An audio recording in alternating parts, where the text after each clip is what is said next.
120 बलमा 124 रनको टार्गेट। वा नेपाल, वा इटलीलाई यो तपाईँले कस्तो सरप्राइज गिफ्ट गरेको यार। कमसेकम तपाईँ फ्यानको लागि भयो नि, त्यहाँ स्टेडियममा त्यति धेरै मान्छेहरू आएका छन् देश विदेशबाट तपाईँहरू हेर्नको लागि है। त्यति धेरै तपाईँको समर्थन छ, साथ छ यार। तपाईँ कन्फिडेन्स नै छैन कसै प्लेयरमा। अलिकति यार टाइम लिनुहोस् तर खेल्नुहोस् यार। अब 6 हान्छ, अब 4 हान्छ भन्दा भन्दै है पुरै विकेट फिनिस, ओभर फिनिस है। कोही सिरियसनेस कोही छैन म्याचमा। अनि यार यसरी कसरी हुन्छ?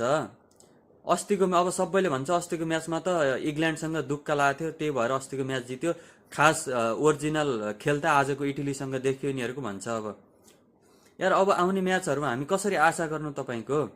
अलमोस्ट हामीले आजको म्याच 200 प्लस स्कोरको टार्गेट दिन्छ नेपालले इटलीलाई सोचे थियो, ठ्याक्कै उल्टा भयो यार। आजको म्याच नेपालले जित्छ भनेर सबैजनाले खुसी मनाइरहेका थिए। तर तपाईँले यार कतिसम्म फ्यानहरूलाई तपाईँले दुःख दिएको कि कतिसम्म निराशा बनाउन खोजेको फ्यानहरूलाई